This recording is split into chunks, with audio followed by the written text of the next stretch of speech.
nessa nossa exposição do Evangelho de Mateus, nós estamos agora numa seção desse livro que vai do capítulo 3 até o fim do capítulo 7, que trata de Mateus apresentando o Evangelho do Reino de Deus. Na semana passada nós encerramos o ministério de João Batista, propriamente dito, que nós vimos que veio para preparar o caminho para a chegada do Messias. João, ele pregava no deserto, ele pregava sobre arrependimento de pecado, ele pregava sobre o retorno à aliança com Deus, e ele dizia que as pessoas deveriam se arrepender, voltar à aliança, porque próximo estava a chegada do Messias que inauguraria o reino dos céus. João, então, ele batizava as pessoas como um sinal do arrependimento já demonstrado por eles, um sinal do retorno à aliança, e esse batismo também era uma preparação para outro batismo que viria, que seria trazido pelo Messias. O Messias, quando chegasse, ele também batizaria as pessoas, mas seria um batismo diferente de João, seria um batismo superior ao batismo de João Batista.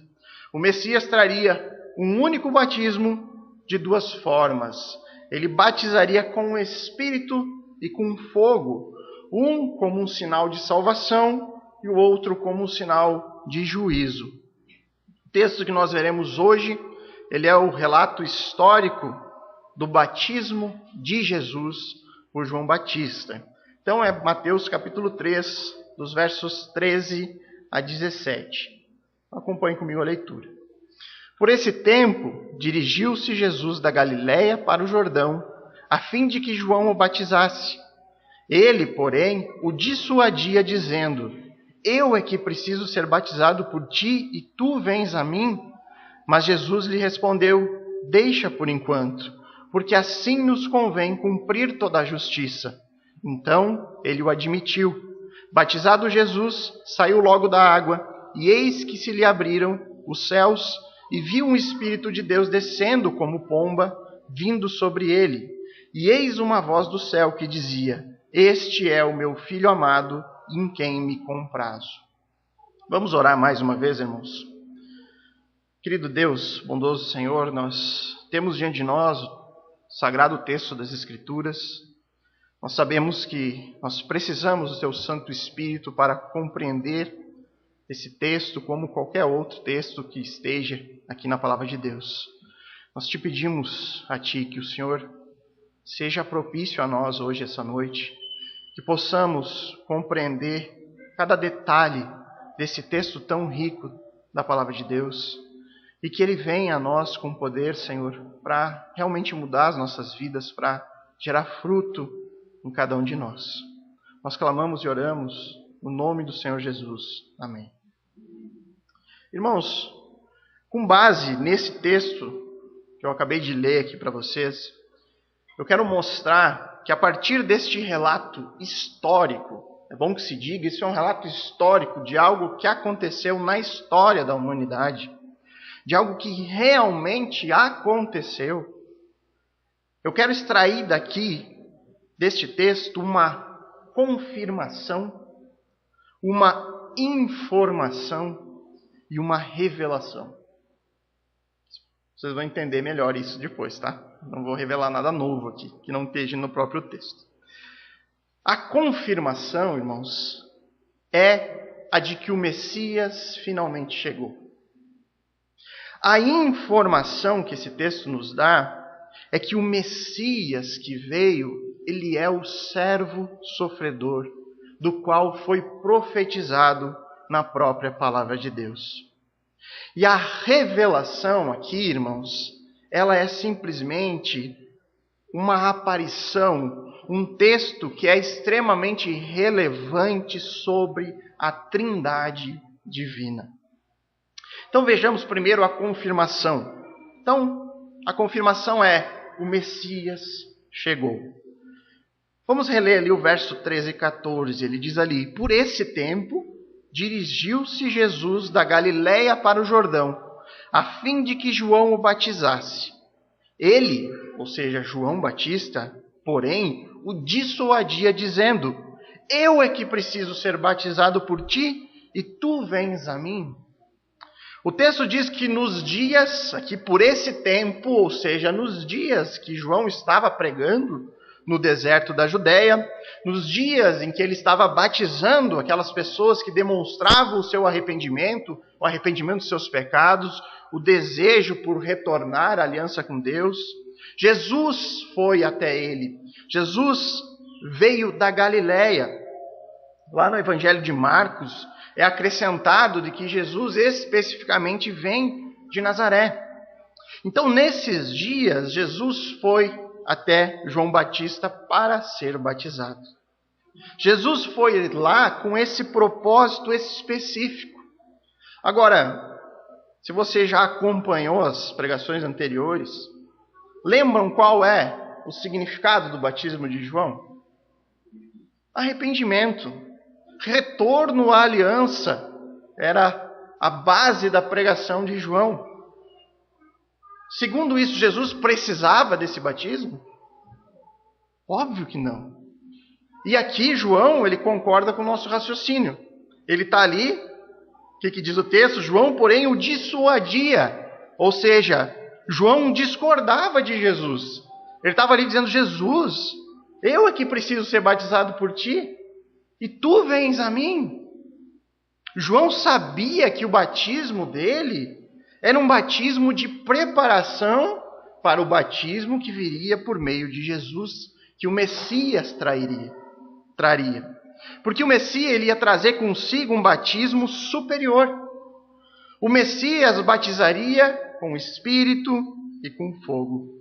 Para João aqui não havia sentido de ele batizar Jesus, sendo que ele é que precisava do batismo que Jesus estava trazendo, sendo ele o Messias.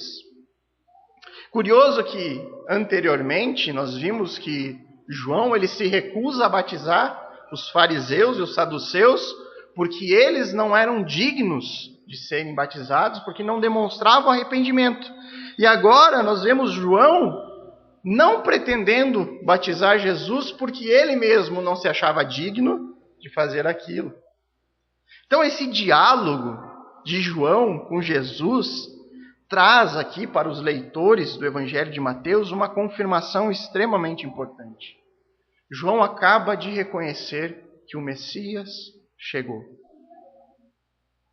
João estava desde o princípio da sua pregação anunciando: arrependam-se.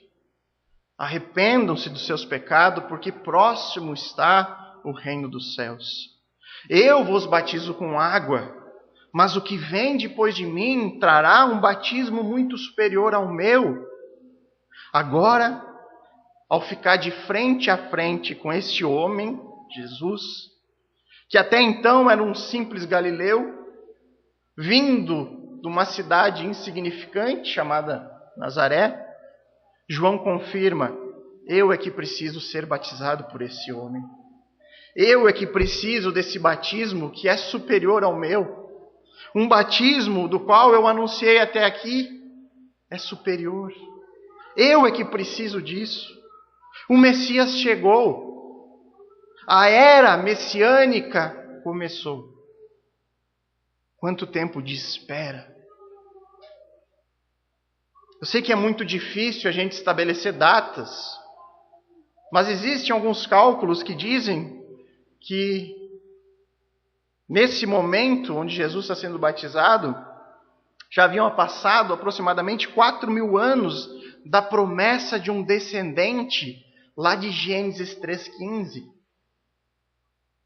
Fazia em torno de 4.000 anos que Deus tinha anunciado que um dia o descendente de Eva esmagaria a cabeça da serpente.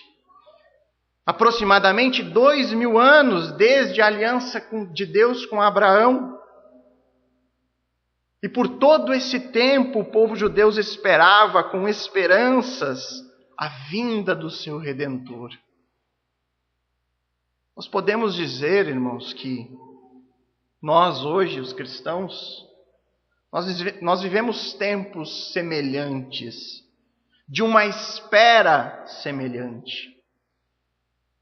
Também nós não sabemos o tempo exato que acontecerá a volta do Messias. Mas nós esperamos, como esse povo esperava, a chegada do Redentor. Mas hoje nós temos uma grande vantagem em relação a essas pessoas aqui do texto, muitas talvez presenciando tudo aquilo, vendo João discutindo com Jesus. Nós temos hoje a revelação completa de Deus. A revelação plena do Senhor. Esse povo aqui que presenciou esses eventos, eles sabiam que o Messias chegaria, mas eles não tinham o quadro completo. A revelação estava ainda sendo entregue a esse povo. Prova disso é que João, ele esperava que a chegada do Messias tivesse um sentido escatológico definitivo. Ele diz que o reino seria inaugurado com a chegada de Jesus e isso traria de forma imediata tanto salvação quanto juízo. É isso que ele anunciou na sua pregação. João ainda não tinha condições de compreender que isso viria em duas etapas. Certamente, irmãos, naquele tempo, existiam muitas pessoas como nos nossos dias, que questionam, será mesmo que o Messias vai vir? Mas será mesmo que ele nos libertará? Será mesmo que vai acontecer? Está tão demorado, ele não chega nunca. Será mesmo que vai acontecer conforme os profetas haviam anunciado?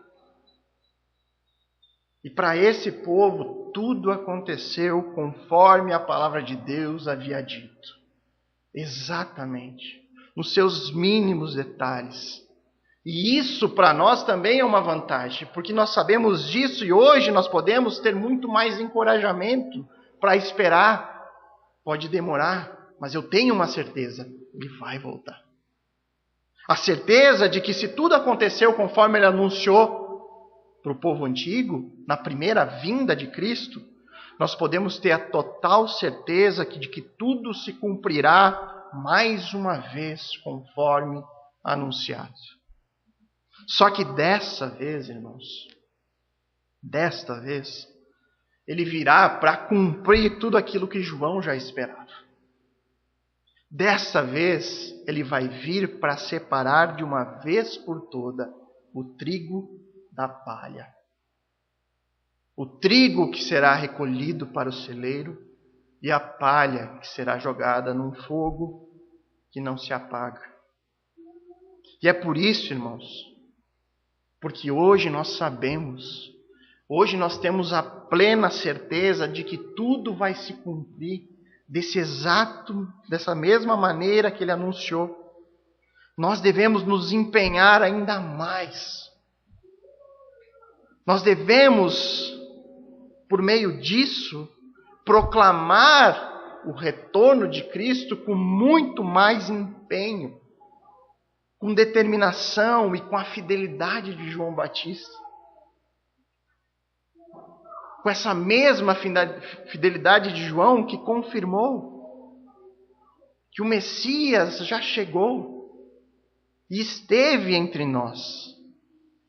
Esse fato incrível, esse milagre tremendo de que Deus tabernaculou entre nós. Deus habitou em nosso meio, o próprio Deus da glória. E essa confirmação que João nos traz deve nos encher de esperança. Essa confirmação que João nos dá, olhando para a cara de Jesus e afirmando, o Messias chegou, deve nos trazer conforto, paz, certeza, mas também, irmãos, deve nos levar a uma vida muito mais cuidadosa, uma vida muito mais piedosa, de renúncia, mas também de evangelização. E, irmãos, eu vou insistir nisso aqui agora. Essa confirmação histórica que muitos inclusive comemoraram há poucos dias, né? Há poucos dias nós comemoramos o Natal, a vinda de Jesus, o nascimento do Filho de Deus. Essa confirmação histórica da chegada do Messias, no mínimo, deveria causar em nós algum tipo de desconforto. No mínimo, causar em nós algum impacto. Ser de alguma forma relevante por causa de toda a sua carga histórica. E por que eu digo isso? Porque esse povo, irmãos, essa nação chamada Israel, um povo, historicamente falando, distinto, um povo único em vários sentidos. Dentro deste povo, existiram pessoas que alegaram falar com Deus. E essas pessoas disseram, ao longo da história, que um Redentor viria.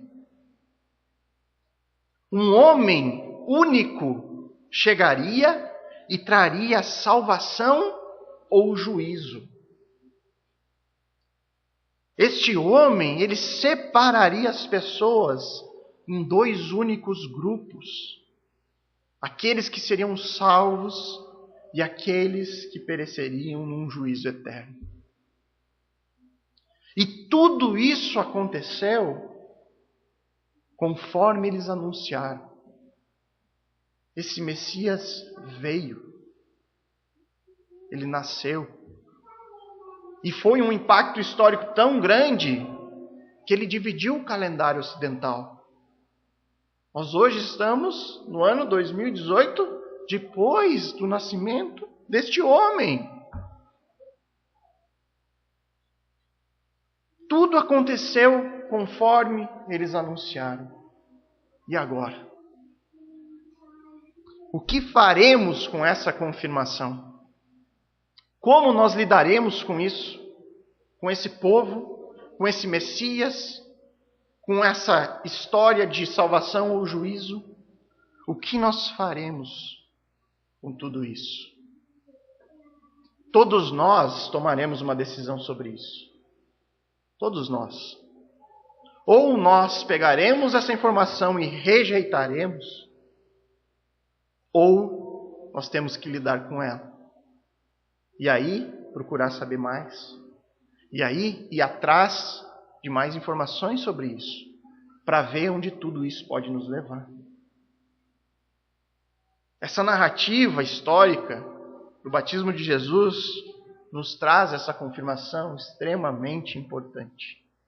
O Messias chegou.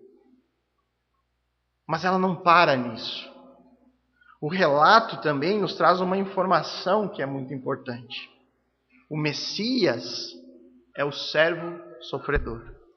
Então, depois dessa disputa, digamos assim, né, entre João e Jesus, vem a palavra final do Messias sobre ser ou não ser batizado por João. Ali no verso 15 ele diz: mas Jesus lhe respondeu: deixa por enquanto, porque assim nos convém cumprir toda a justiça. Então, João Batista o admitiu. A resposta de Jesus para João é muito interessante. Ele diz: deixa por enquanto, porque assim nos convém cumprir toda a justiça. O que Jesus quis dizer com isso? É a pergunta que nós devemos nos fazer. Lembram que o batismo de João possuía dois focos, né? A gente falou sobre isso. O arrependimento do pecado, de pecados, um retorno à aliança, mas também tinha um aspecto escatológico sobre o anúncio do reino dos céus que chegaria, que haveria de vir por meio do Messias.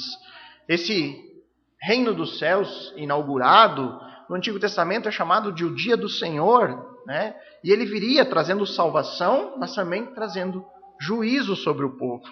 Então, quando Jesus afirma, nos convém cumprir toda a justiça, ele está falando aqui de ele e João Batista. Ele está dizendo, nos convém, eu e você precisamos fazer isso.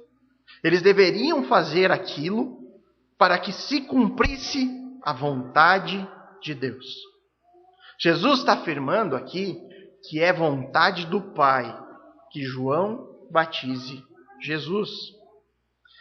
A Nova Versão Transformadora, né? Eu simpatizo bastante, acho que ela interpreta muitos textos, mas ela tem interpretado bem. Ela facilita muito aqui nesse texto. Ela vai trazer o verso 15 assim, ó. Jesus respondeu: é necessário que seja assim, pois devemos fazer tudo o que Deus quer. Então eles já interpretaram o texto dizendo, era a vontade do Pai que João batizasse Jesus Cristo. Então nesse momento João concorda. Ele percebe que fazia parte do plano de Deus e ele concorda com cumprir a vontade do Pai sem questionar. O texto vai dizer, então, João Batista o admitiu, e batizando Jesus, saiu logo da água. E eis que se lhe abriram os céus, e viu o Espírito de Deus descendo como pomba, vindo sobre ele. E eis uma voz do céu que dizia, este é o meu Filho amado em quem me comprazo. Agora, onde nós podemos encontrar aqui nesse texto a informação de que Jesus é o servo sofredor? Essa é a pergunta. E existe um texto profético que é fundamental para que a gente entenda essa informação que Mateus está transmitindo aos seus leitores, a de que Jesus é o servo sofredor. E esse texto está em Isaías 42, verso de 1 a 4. Eu vou ler aqui, não preciso abrir sua Bíblia.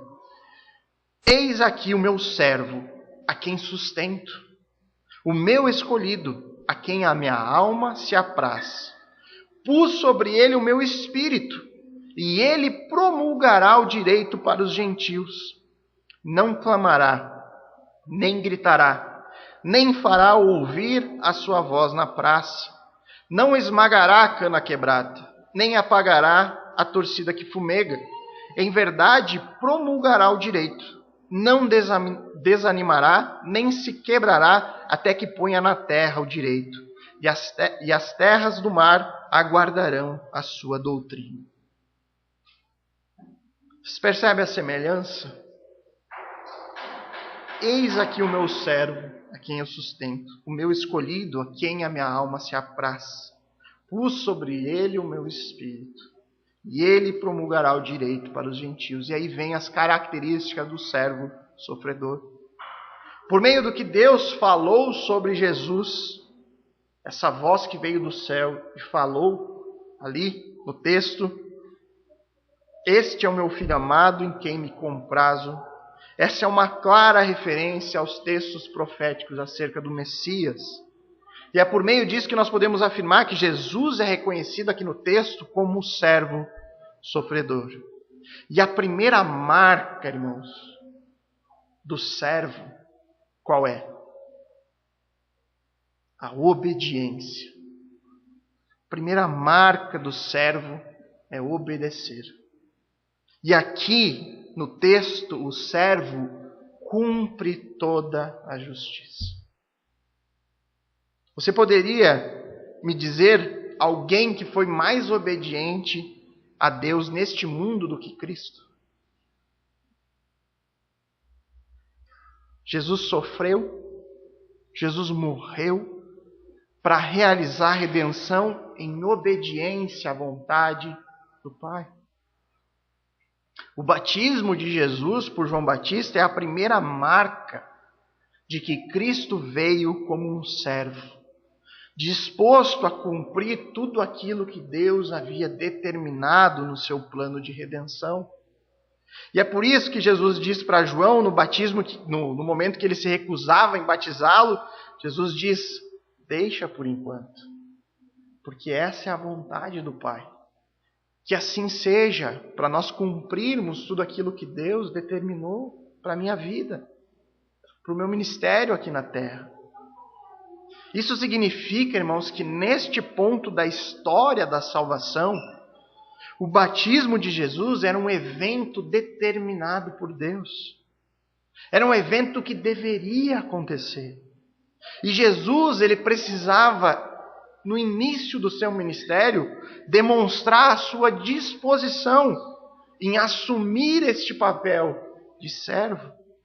E por meio dessa disposição em obedecer, ele vai se identificar com o seu povo.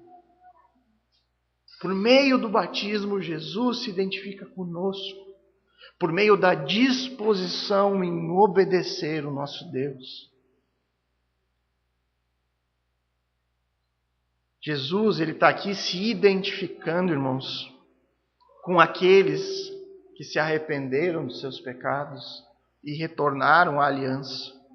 Jesus aqui está se identificando com a disposição daqueles que querem ser servos de Deus, daqueles que desejam ter Deus como seu Senhor. O ministério público de Jesus, ele inicia com Ele mesmo, o próprio Cristo, anunciando a sua disposição em ser o servo de Deus. Jesus sabia, irmãos, qual era o papel do servo sofredor desde o início do seu ministério. Jesus sabia para onde isso levaria. E Jesus, desde o princípio, demonstra a sua total obediência ao Pai. A narrativa que nós veremos na próxima pregação sobre a tentação de Jesus apenas vai confirmar tudo isso. Nós veremos Jesus recusando a tentação de Satanás em perseguir a glória e o poder que Cristo tinha como Deus. E ele escolhe, resistindo a Satanás, ficar no papel de um servo obediente a toda a palavra de Deus. Então essa informação que nós recebemos de Mateus, logo no início do ministério público de Jesus, é de extrema relevância. O Messias é o servo sofredor anunciado pelos profetas. Nós não podemos perder de vista, irmãos, que nesse tempo o povo judeu, ele esperava o Messias que traria o reino de volta a Israel. Eles esperavam o Messias que livraria o povo do Império Romano, da opressão.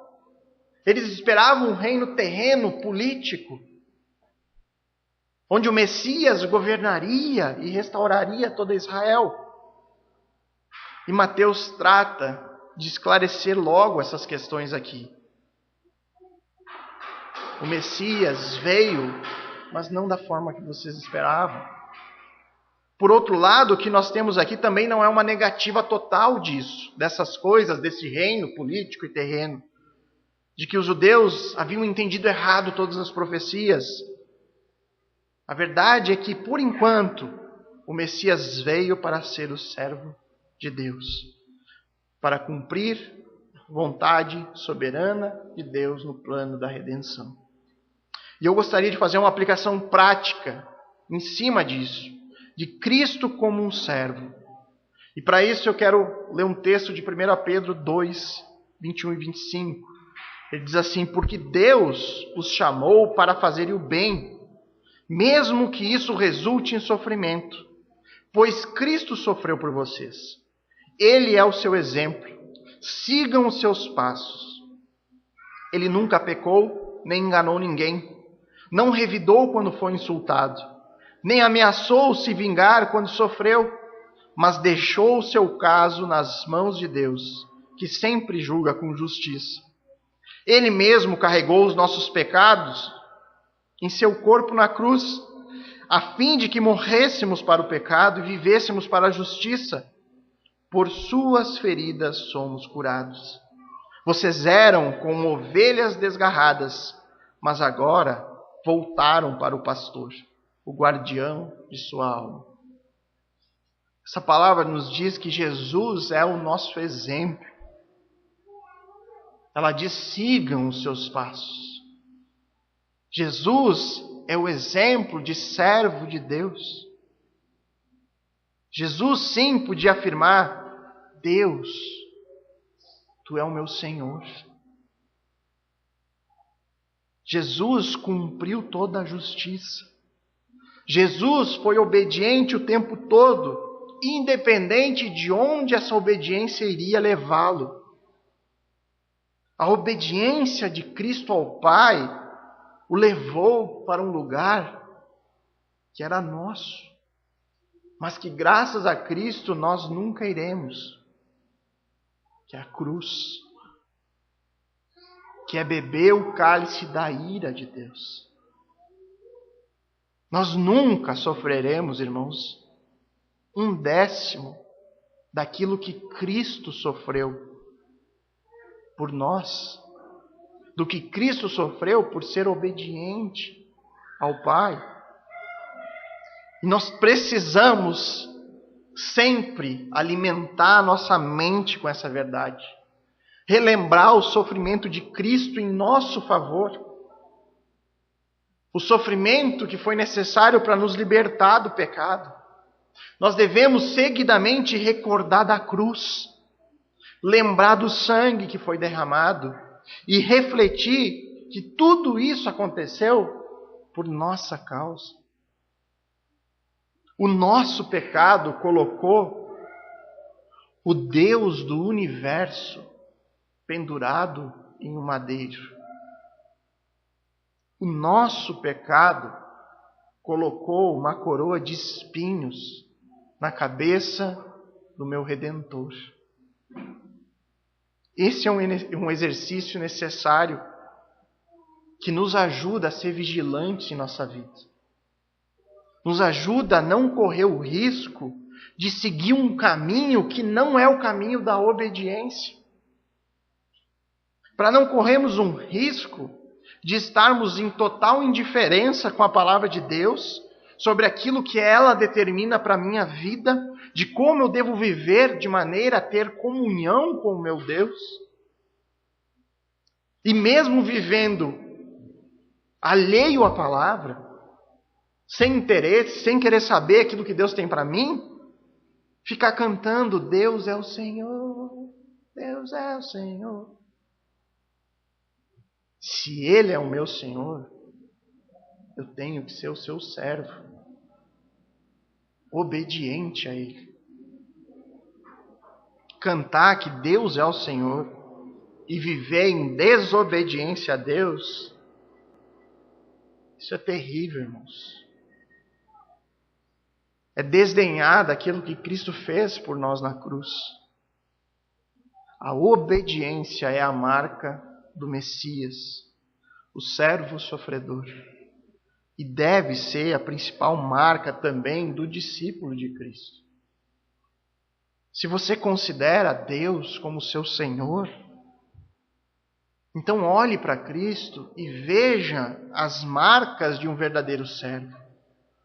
E tente, irmãos, com todas as suas forças, imitá-lo.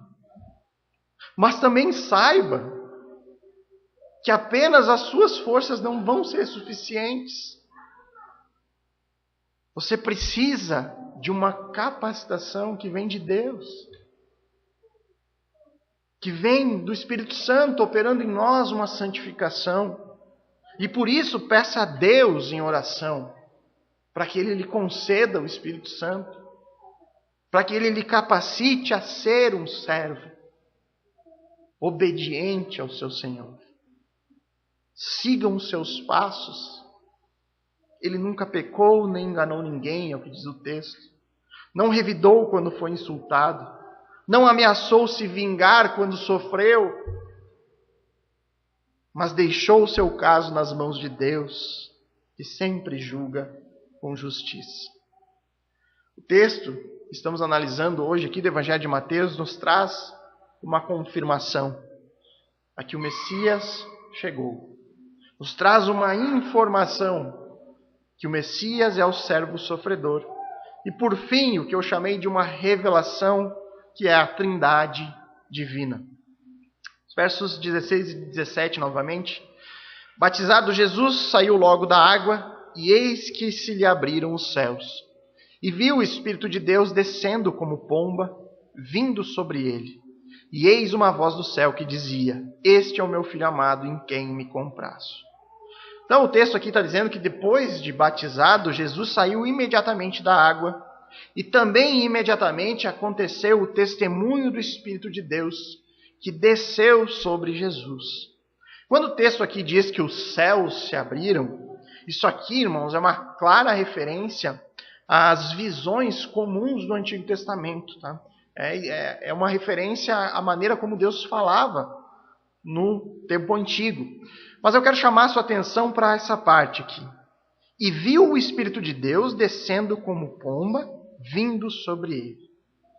Pela construção aqui do texto, apenas Jesus viu o Espírito Santo descendo como pomba.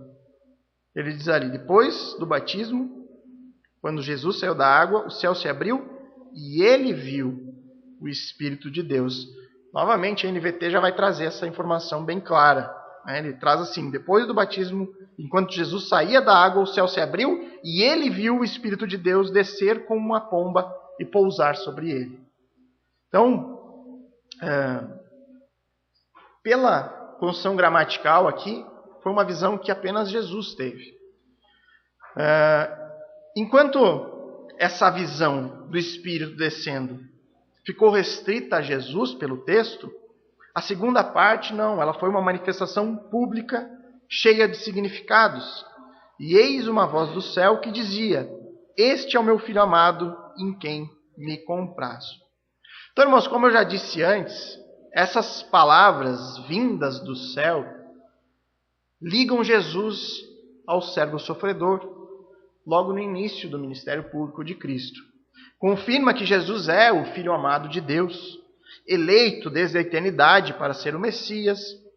Por isso, essa manifestação que identifica Jesus como servo e também como filho prometido de Deus, ela confirma o início da era messiânica. Deus está anunciando isso.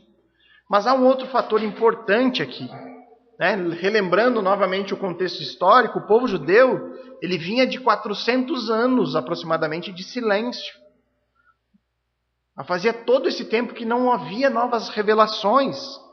E essa voz vinda dos céus, ela testifica que o próprio Deus rompeu o silêncio.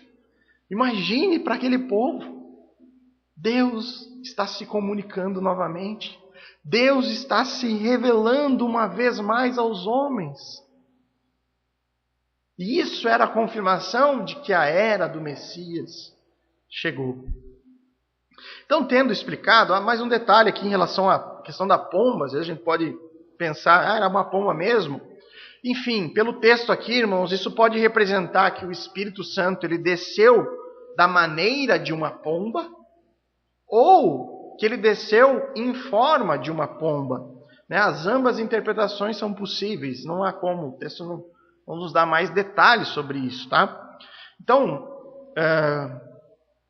tendo explicado isso, o ponto que eu pretendo tratar aqui agora é esse evento incrível que está narrado aqui. Talvez a mais clara manifestação de uma doutrina que é fundamental para o cristianismo bíblico. Esse texto ele nos revela a Trindade Santa de Deus. A doutrina da Trindade, mas eu vou dar uma bela resumida que não tem como trabalhar todas as questões da Trindade. Mas ela ensina basicamente que Deus é um ser em três pessoas. Três pessoas distintas. A pessoa do Pai, a pessoa do Filho e a pessoa do Espírito Santo. E essas três pessoas são distintas em si, mas compartilham de uma única essência. Então, não há como nós entendermos isso pela nossa lógica humana. Porque como é que pode 1 mais 1 mais 1 ser igual a 1? Não tem como no nosso pensamento. Nós não conseguimos compreender de maneira lógica a Trindade. Mas, por mais que nós não compreendamos, nós podemos aceitar isso por fé, porque é o que a palavra de Deus ensina. A Bíblia ela afirma a divindade tanto do Pai, quanto do Filho e do Espírito Santo. Há diversos textos que dizem sobre a divindade dos três. E não é uma revelação aqui, nós vemos isso desde o Antigo Testamento. É possível nós termos textos que comprovam isso. A única coisa que nós devemos ter cuidado é de não entendermos a Trindade como três deuses distintos. Senão nós caímos no politeísmo, nós vamos acreditar que há vários deuses. Não, a Bíblia afirma muito claramente que há um só verdadeiro Deus. E também nós temos que ter cuidado em não pensar nas pessoas da Trindade como manifestações de maneiras diferentes de um único só Deus. Nós temos três pessoas distintas, Muita gente diz, algumas seitas heréticas, de que o Pai, o Filho e o Espírito Santo são manifestações diferentes do mesmo Deus. Mas aqui esse texto desmonta isso. Nós vemos os três, a Trindade, aparecendo simultaneamente, exatamente ao mesmo tempo. Então há três personagens aqui nesse relato. Jesus está sendo batizado, o Espírito Santo está descendo sobre ele e o Pai está falando dos céus. Inconfundivelmente, aqui estão juntas as três pessoas da Trindade. Como eu não tenho tempo para tratar todos esses menores aspectos envolvendo a Trindade, eu gostaria de tratar mais de uma maneira prática sobre a importância da doutrina da Trindade. Como a doutrina da Trindade pode influenciar a nossa vida diária. É isso que eu gostaria de tratar aqui. Eu começo dizendo que é impossível, irmãos, você ter um relacionamento correto com Deus sem considerar a Trindade.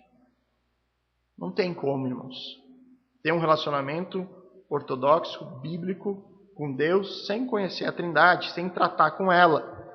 Pode até parecer estranho, irmãos, isso.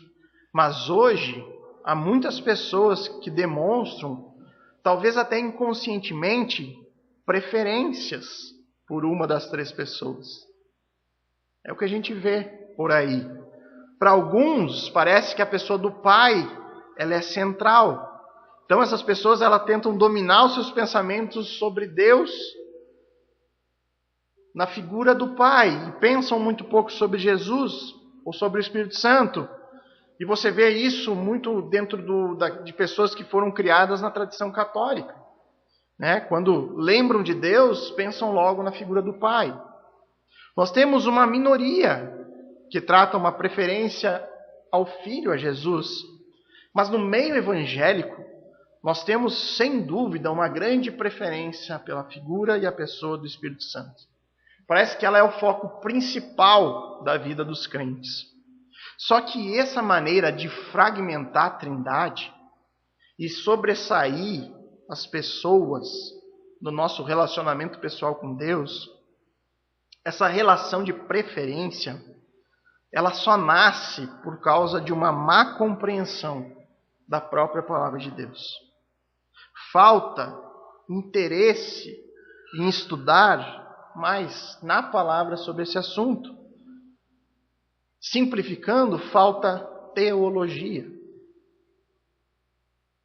Irmãos, eu sei que muita gente pensa, teologia é para coisa para pastor ou coisa para seminarista. Eu não preciso da teologia. Mas o que é teologia, irmãos? Teologia é o conhecimento sobre Deus. É estudar a Deus. Então, como teve até um lançamento do X6 Pro da Fiel, todos somos teólogos, irmãos.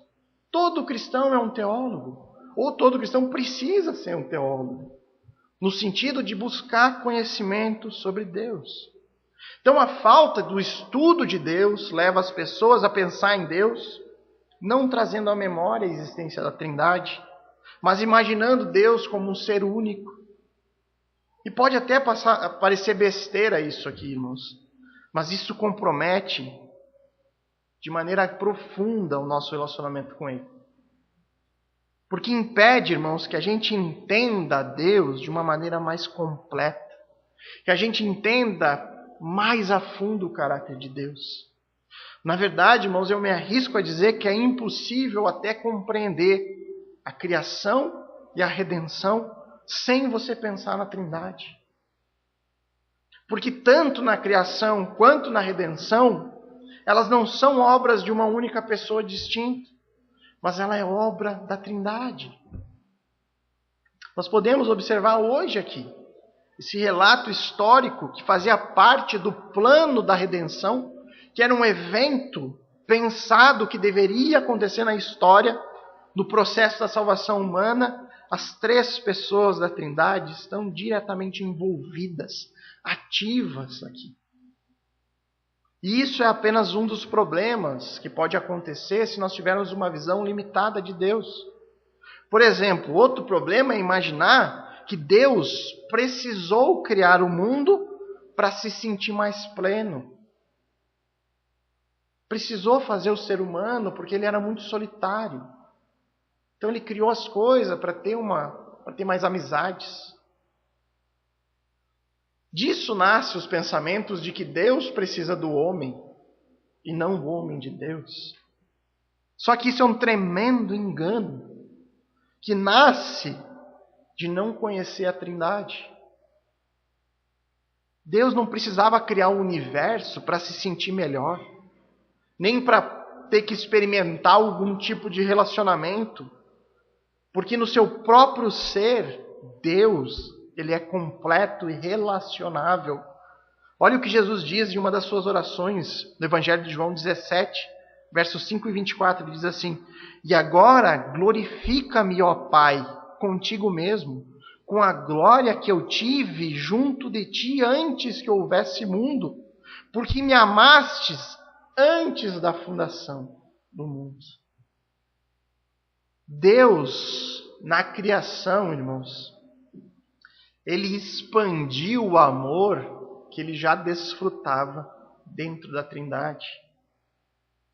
E isso, irmãos, só demonstra a nós quão grande é o seu amor.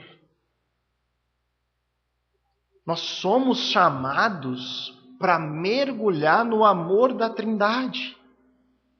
Isso é tremendo. Isso é incrível. E existem 2 pontos práticos na vida da igreja que precisam ser vividos à luz desse imenso amor presente aqui na Trindade. O primeiro é a comunhão entre os irmãos na igreja. A comunhão entre as pessoas numa igreja local, ela deve refletir o amor da Trindade. Nós somos chamados a refletir esse amor que o Pai tem ao Filho, que o Filho tem ao Espírito, que o Espírito tem ao Filho e tem ao Pai. Como eu já disse antes, nós somos chamados a mergulhar nisso. É esse tipo de amor. De tal forma, irmãos, que ele precisa inundar a nossa vida pessoal e aí sim fazer com que os irmãos sintam esse amor que inundou a minha própria vida. Verdadeira comunhão não vem por meio de evento social numa igreja. Verdadeira comunhão não vem por meio de um retiro. Verdadeira comunhão não vem por meio de música que diz: levante agora do seu lugar e abrace o irmão que está lá na terceira fileira. Não é assim que é formada a comunhão dentro da igreja. A verdadeira comunhão, plano de Deus para nós, acontece quando se há um verdadeiro conhecimento de Deus e sobre o seu imenso amor presente na Trindade. O segundo ponto prático é que a doutrina da Trindade, ela também é para nós um chamado ao serviço à igreja local. Irmãos, na Trindade existe uma absoluta igualdade. Não há superioridade entre o Pai, o Filho ou o Espírito. Todos são Deus. O Pai é Deus, o Filho é Deus e o Espírito Santo é Deus. Não há um maior do que o outro. Mas o que nós percebemos nas obras de cada pessoa no plano da redenção? O que nós percebemos nas pessoas da Trindade ao trabalhar na criação, ao trabalhar na redenção? As pessoas da Trindade, elas se subordinam umas às outras e trabalham em perfeita cooperação. Embora cada uma delas seja essencialmente Deus, e perfeita, e completa, e plena, eles não quiseram ser independentes. O Filho faz questão de obedecer ao Pai. O Espírito faz questão de obedecer ao Filho. E se é assim dentro da Trindade, 3 pessoas divinas que se submetem voluntariamente umas às outras, como que deve ser entre os cristãos? Como que deve ser o serviço na igreja? Por que é tão difícil entre nós nos submetermos uns aos outros? A resposta está no nosso pecado. A dificuldade que nós temos em trabalharmos juntos é por causa do nosso ego. Cada um tem o seu orgulho pessoal. Quer que a sua opinião seja que prevaleça. No fundo, nós achamos que obedecer a alguém ou ter que servir uns aos outros nos torna inferiores. Quer servir na igreja, irmãos? A melhor forma e escola para mim no servir à igreja é o ministério da limpeza. É o serviço mais democrático que há aqui na igreja, pelo menos na nossa. Para mim é o que mais me ensina. E todos nós podemos participar disso.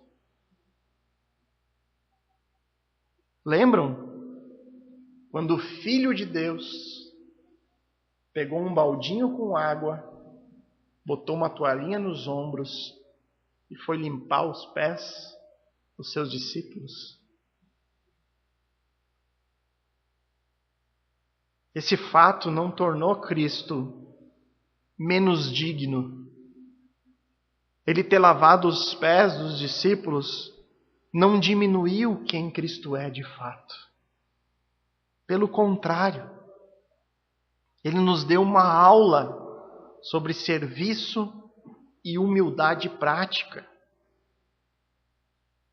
Isso apenas, irmão, nos mostra que as nossas maiores dificuldades, essas dificuldades que nós enfrentamos em nossa vida ou na vida da igreja, nasce de uma falta de conhecimento, principalmente um conhecimento sobre Deus. Nós precisamos nos arrepender por considerar tão pouco o princípio da Trindade. Quantas vezes nós mergulhamos de cabeça neste assunto e tentamos aplicar para a nossa vida? Quantas vezes nós consideramos o caráter trinitário do nosso Deus? Quantas vezes nós paramos para meditar em nosso relacionamento com Ele, com os nossos irmãos, ou até mesmo como isso reflete no nosso próprio culto a Ele? Irmãos, nós não podemos conhecer verdadeiramente a Deus se nós não considerarmos a Trindade. Como disse um teólogo reformado holandês chamado Herman Bavinck, ele diz assim: somente quando nós contemplarmos essa Trindade é que nós descobrimos quem e o que Deus é. Então, nesse incrível relato sobre esse evento histórico aqui envolvendo o batismo de Jesus, nós podemos extrair daqui uma confirmação, uma informação e uma revelação. Por meio de João Batista, nós temos a confirmação de que o Messias chegou, trazendo consigo uma nova era, a era do reino dos céus. E por meio do evento envolvendo o batismo de Jesus, nós temos uma informação muito importante. O Messias é o servo sofredor, do qual os profetas, especialmente Isaías, tanto falaram. Desde o início do seu ministério, Jesus assume o papel de servo, obediente em todas as coisas. Isso é demonstrado pelo batismo, que foi planejado pelo Pai no seu plano redentor. E por fim, nós temos uma revelação incrível, a Trindade divina, que por mais que isso esteja presente ao longo de toda a Escritura, desde o Antigo Testamento, nesse momento aqui, em especial nesse texto, nós vemos essas três pessoas da Trindade juntas, operando o seu plano de salvação para a humanidade. O Pai, o Filho e o Espírito Santo, revelando-se plenamente para que a gente possa compreender quem e o que Deus é. Na próxima pregação, irmãos, nós veremos novamente a Trindade em ação, no texto da tentação de Jesus. Vamos orar agora.